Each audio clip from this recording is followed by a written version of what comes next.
Welcome back to Dead Good Book Reviews and to another video. I'm going to jump straight in with the context because I don't know what this video is going to be yet. At the moment, all I have is I'm wearing my pirate shirt. Anyway, full context. It is Boxing Day today. I'm a little bit Christmas hungover. I had a really lovely day yesterday, don't get me wrong. I was very privileged to be able to see some of my family. Very, very nice. Ate so much food, drank a lot of wine. Cried a little bit, but not too much, which is pretty good for me for Christmas. And I got a lot of books. My family, and especially Katie's family, really went ham with the books this year. I'm so grateful. They're so kind, generous people, lovely. But now I need to work out where those books are going to go, because on top of that, I haven't bought many books this year, as you may know, and I've been putting that money aside, kind of knowing that I wanted to buy a bunch of books at the end of the year, or at least thinking that was what I was going to do. And now I have books in my cart, but I cannot press buy. I just can't do it. And I think part of the reasoning is that my shelves are totally full. And you can't even see all of it, but I have two not that huge shelves and they fill up pretty quickly. And I've done an unhaul fairly recently and I don't want to unhaul anything. So I need to do the thing where you make more room on your shelves before I can buy any more books and so that I can fit the books I got for Christmas on the shelf. I'm not going to talk about what I got for Christmas yet, because I want that to be a separate video and I want to film that when I'm a bit less. But what I thought I would do is I would combine this with kind of like an end of year reflection video or something, and maybe like clear a shelf and then tell you a reflection on the end of the year. I don't know how this is going to turn out. It could be an utter mess. But I thought I would just start. So I have put my Christmas books on the shelves that they need to fit on, because what I want is to make it so that everything fits-ish with a bit of room to grow before I buy any more books. That's the plan anyway. But I'm not going to show you those yet because that will be a separate video. Top shelf. Can I squeeze you around? There we go. Top shelf. Overbooked season 1, if you haven't watched that video. This actually, I haven't got anything added to at the moment, but I think I want to shift it anyway just to give a bit of wiggle room to the other shelves. So let's put sped up footage on and some fuzzy music and go while I think of something to tell you about the year.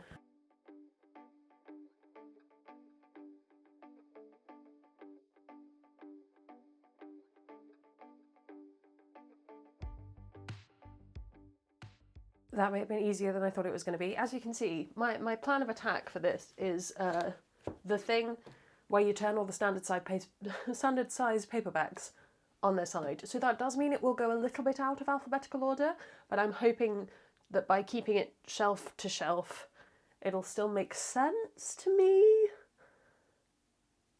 I know my bookshelves reasonably well. I think it will be fine. Let's think of something exciting to say about this year. I'm also replacing the vlog, so let me tell you one of the things I've been up to this week. I have been... Can I grab it? I apologise for the rustling, but I've been learning to pattern draft. Can I shake? I don't know if you can see that.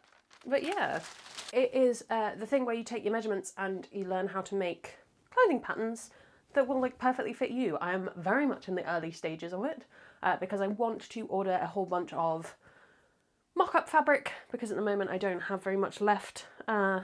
And just sort of do some trial and error. So that is something that I'm working on and it's been really fun actually. Grown up dot to dot basically, because it's like take your waist measurement and then draw a line out to here and then from there you draw the armhole and it's very, very satisfying. That is my first tidbit.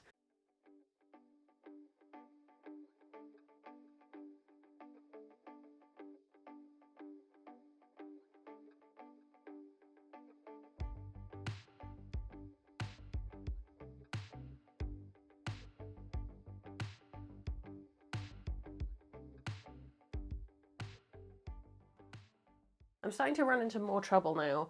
Ignore the ones that are backwards, those are the ones I got for Christmas, and I'm not trying to spoil that for you. I'm starting to run into trouble of series, and there are a few things that it doesn't really matter, like if I've got a duology, where they're two so different that it doesn't really matter, but where I've got like a hardback of Record of a Spaceborn for You and To Be Taught of Fortunate, and then paperbacks of the other two, is that going to be messy and frustrate me? I don't think it will, but I know that there is more to be added to this shelf because I have things I wish to purchase to go with some other things, and I know that I've got the new Becky Chambers coming in February, so I do want there to be as much space as possible on there. I think it should be fine. reflection. One thing that I would never have expected to have done at the start of 2020. At the start of 2020, I was going to the gym. Not regularly. I went really regularly right at the start in January, and then kind of fell off the wagon fairly quickly. I think because it didn't fit with my life at all, because I had such a long commute that I was ending up having to like get up at 5 a.m. to go. By February, by the time we kind of hit quarantine, my brain kind of went, well, this is not the year for that. I've actually been running, which is really cool, and something I never thought I would be able to do. So I used to run quite fast when I was like 9, and then I got diagnosed with asthma, which is why my breathing is so loud all the time. Thank you. And yeah, kind of completely stopped doing any kind of anything because I could not breathe when I did it. And then this year in October, I think, beginning of October, my mum said to me, I want to do Couch 5K. And I was like, well, I'll do it with you. And when I tell you the first run, I could not do any of it. Well, I could run like 45 seconds. And then I was like, right, no, this is the end. And then kept at it and kept doing it with her and at a distance, obviously. As in, she lives somewhere else, not that we were running at a distance. We did it together and managed it, and I've since run like 3 5Ks, which is pretty cool and not something I thought I would be able to do, and certainly not something I thought I would be able to do even 3 months ago. So that's very cool and something I'm hoping to keep going in the next year. That is a recommendation. If that's something you're interested in doing, find a person with whom to do it who you can send a photo of yourself going at the end of every run, because that's what I did. Okay, so you're probably being able to see some of these, but shelf number 3 is my kind of most difficult shelf in terms of like there's a lot of things that are just individual books because of all the Frances Hardinge basically. So this should actually condense quite nicely, and I might even get 2 stacks of paperbacks out of it. Let's see.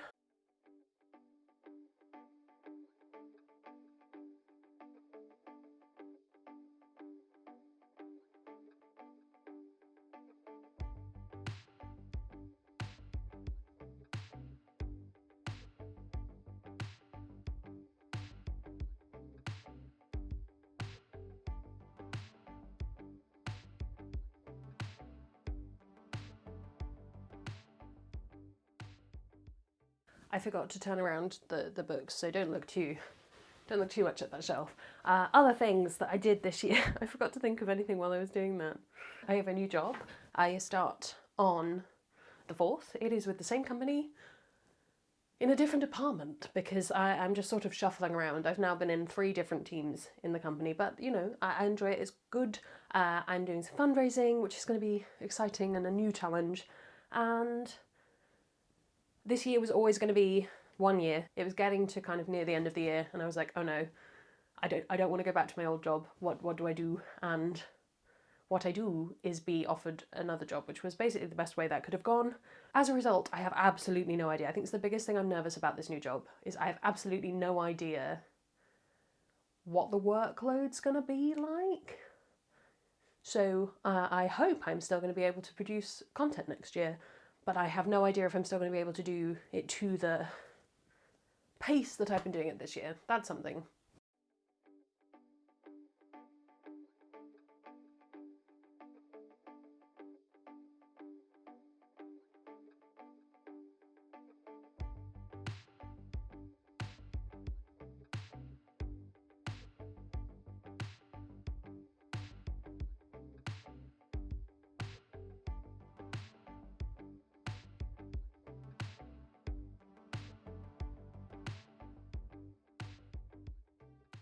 I don't love having 2 paperback stacks next to each other, but that's the way that the cookie has crumbled. I'm getting out of breath.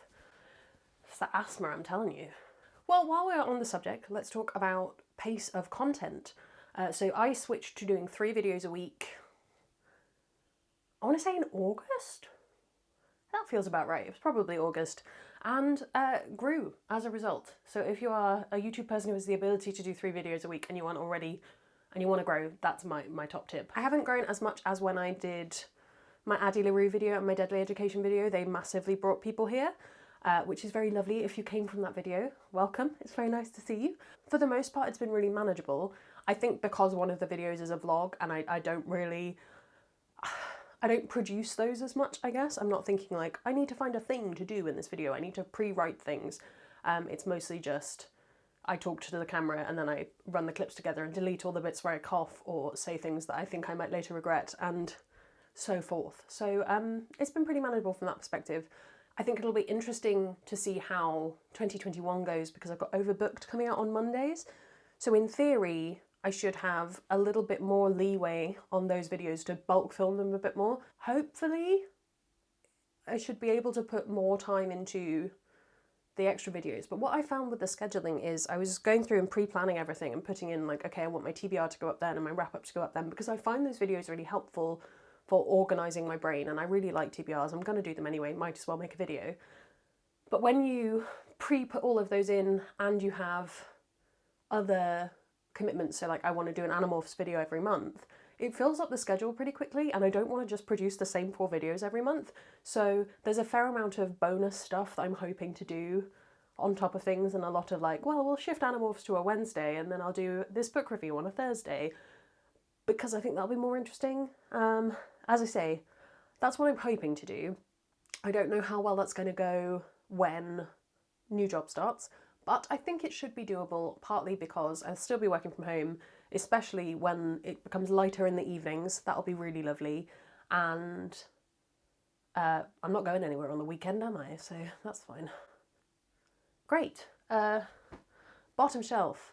Will that do? That's my bottom shelf. These are mostly hardback, so I don't know how this is going to go. Also, what wonderful framing.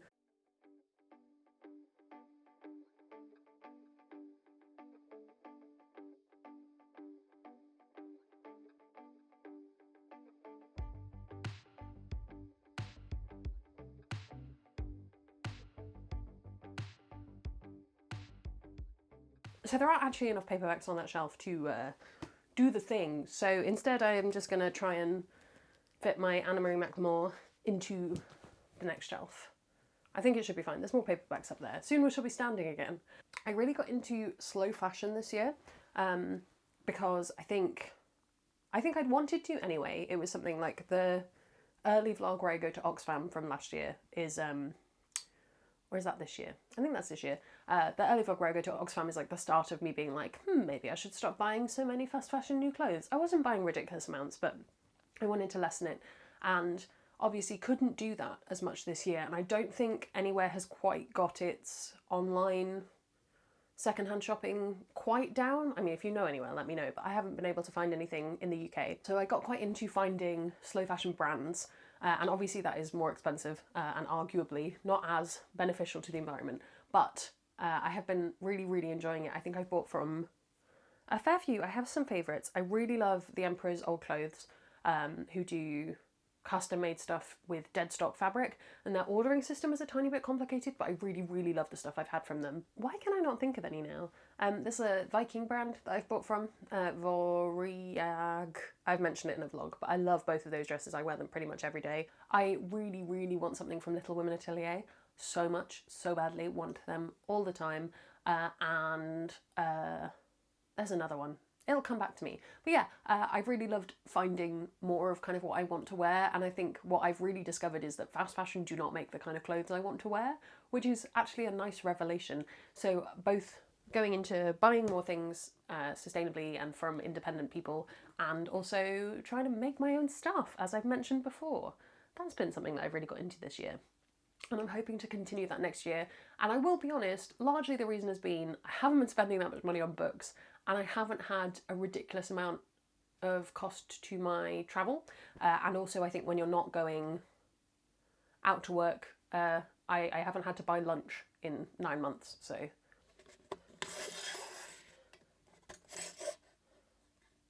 Oh, there we go.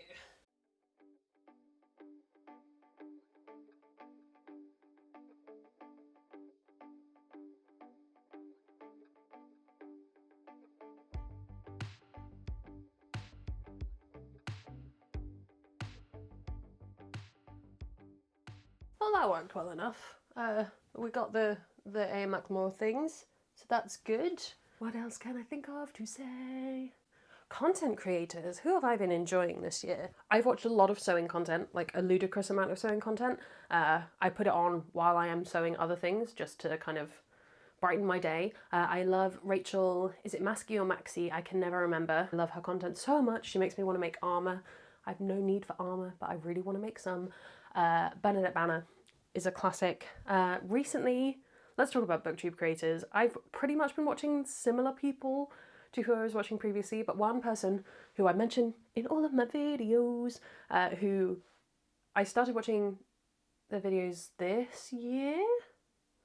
I'm trying to remember now if I was watching them last year. I can't remember, but it's Angela, and she's one of those people that just is the nicest human being, and it's been so nice to see channel growth and people loving content, and it's just been good. And it's bizarre to know people that you've never met. Justine and I have been friends for probably 4 years, 3 or 4 years now. Justine, Asher and I. Well, I've known Asher for longer than that because we are old friends. But it is so weird to me that we have like no connections back from the internet. And to now be like, yeah, no, my friend in Boston and my friend in Arizona, and it's really, really cool, and also quite difficult to explain to my mum, who's terrified I'm going to be murdered by someone I met on the internet still. Never mind. So yeah, that's another exciting addition to the year, has been not only watching great content creators, but also befriending awesome content creators as well. And then buying all the books they recommend, and then struggling to fit them on your shelf. Oh no, battery! We must do a change before we move to the next shelf.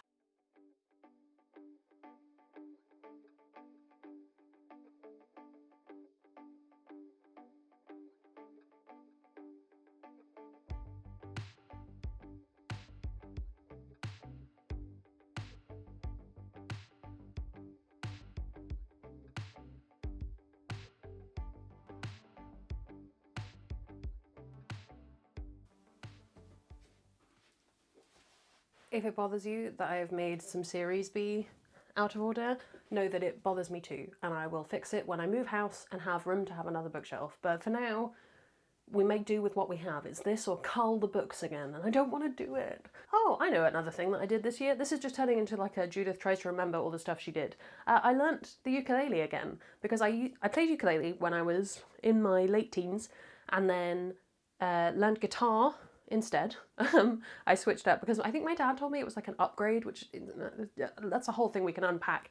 But I've never been very good at guitar because I have not tiny hands, I have small hands, and I have this really wonky little finger that only ever gets into a problem when it's music or archaeology. Fun facts. Can't hold a trowel well. So yeah, I've never been very good at the guitar. I can never handle bar chords. I can't finger pick very well because this just doesn't, it's not good. So yeah, I bought a ukulele. I also bought rollerblades, but we're not going to talk about whether I've used those or not. I bought a ukulele. I bought a tenor ukulele, and I love it so much. I really love playing it, and what's been interesting is because I can now play, because it's only 4 strings, chords that I cannot play on the guitar. I'm pointing to them, you can't see them, but my guitar is there and my ukulele's there. Because I can now play those chords, I now have a better understanding of other chords than the 4 chords I could come to play on the guitar. So that's been very exciting, and I've done a lot more fiddling around with things. I've enjoyed that. Let's not talk about the rollerblades.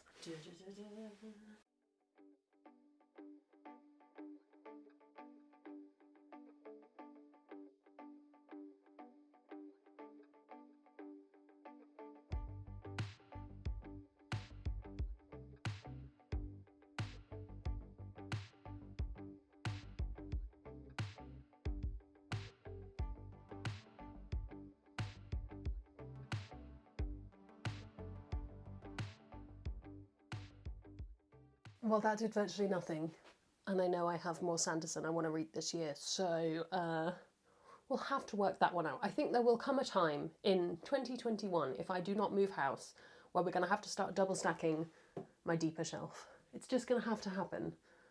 But let's put it off for as long as possible. All right, let's not talk about what I've done. Let's talk about what I'm going to do. I really want to, when hopefully I am vaccinated and all good, I really want to learn to drive next year. And fun story. I actually tried to learn to drive 2 years ago, I think. It would be end of 2018, beginning of 2019, I think. I was trying to learn to drive. and I had a very lovely driving instructor. It's nothing to do with her.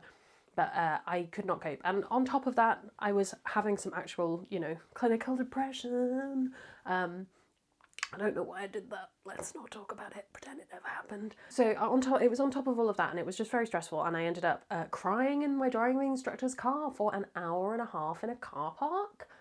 Not one of my proudest achievements, but my mental health is in a much better place now. It is good. My mental health is not fantastic all the time, but pretty good most of the time. Like, I coped with the election this year. I coped with COVID. Like, what more can I say? So that's all been really positive. So I think that if I can find the right instructor, I can now learn to drive. And I have a little bit of savings put aside. So this is me manifesting driving lessons into my future. That's what I want. I just want it to be done.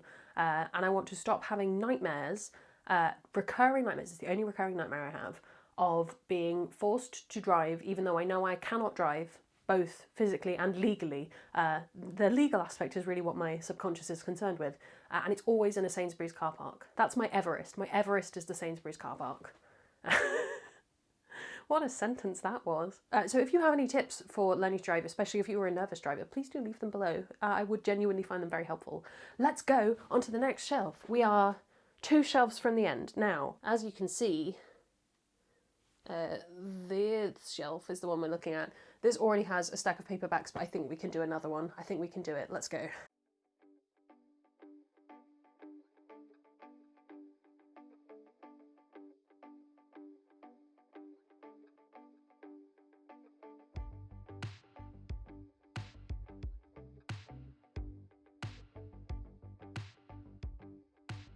I'm getting hot now, but I only need to think of 2 more things I need to talk about. Alright, I think the last time I did one of these like chatty videos was probably Halloween 2019. I think that's how long it's been since I've bothered to do this amount of editing. And one of the things I said in that was that Katie and I, both my wife and I, both came out last year. It's an odd order of things to do. Just, you don't need to know the whole story. It's none of your business. But how has the year and a bit more of being out, well, year and a half also been? It's been very good. If it is safe for you to do so, it's better. It just is. I don't think I have too much more to add on that. It's just good. I have had a couple of things where I've had to, because you never stop coming out, right? You just always have to do it at some point with people that you know. So especially starting a new job, but in the same company, there's quite a few times where I've just had to be like, yes, my wife is outside the room, just to make sure they know. And that's an interesting factor in life. But yes, living my best life for the most part in terms of being a bisexual pirate. That's the way it is.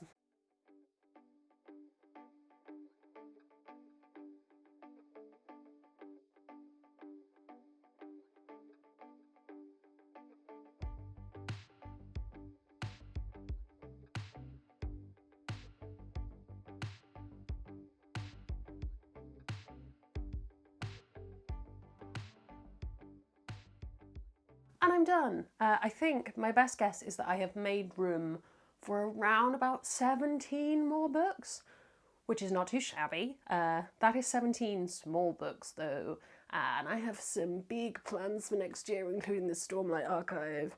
I think the double stack is in my future. Or I just have to quit sewing and gain back the space that all my sewing supplies take up on the other side of the room. That might have to happen too. In all seriousness, I think there are a few things that might not make it through the whole year on these shelves, especially since I'm doing a fair amount of rereading. And there's already been a few things where I've been like, oh yeah, the last book in that series comes out this year. If that's not good, I don't need to hang on to these, kind of thing. I'm looking at A Curse So Dark and Lonely. That's what I'm thinking about. But I don't want to get rid of things that I don't know for sure that I don't like. And there's still space. It's all fine. It's all fine and good.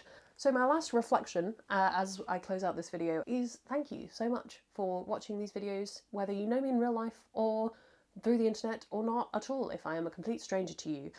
Thank you so much for watching. I've genuinely really appreciated it. I started Booktube late 2019. Yes, probably. Basically because I'd been blogging for a while and I realised I like talking more than I like writing, and I wanted a challenge, and this felt like a good one, and it has really been. It has genuinely been a very positive experience for the most part. I get some stupid comments sometimes, but that's fine. So to the just about 600 of you, I think there's 597, thank you so much for sticking around this year, and I promise exciting things in the new year. There's Overbooked, there's so many good new releases coming out. I mean, I'm very, very excited for all of those, some of which I have already read, some of which I have to come. Very exciting. And if there's anything you want to see from me in 2021, in terms of content, or anything that you think I would enjoy making, I don't know, please let me know in the comments below, and just, thank you, I guess. While you're down there commenting, if you haven't already, if you're brand new here, please do subscribe, because I would love you to join us. It would be very nice to have you. And you can also follow me on my social media, which is all linked in the description below. That's all from me, and I will see you in the next one. I'm not sure what that is. It might be the first episode of Overbooked, so get hyped, kids. There's gonna be some bloopers now. That's gonna be too late. See, I need to, like, awkwardly squat. This morning, when I woke up, I was like, this will be a lovely, quick video to film, and I've already gone through one battery charge. Here's hoping I can cut it down. Should I come up with a name for you? I feel like, at what point in YouTuber growth do you come up with a name for the people who subscribe to you? Because I really want to find, like, a dead themed name. Skulls? Not the best.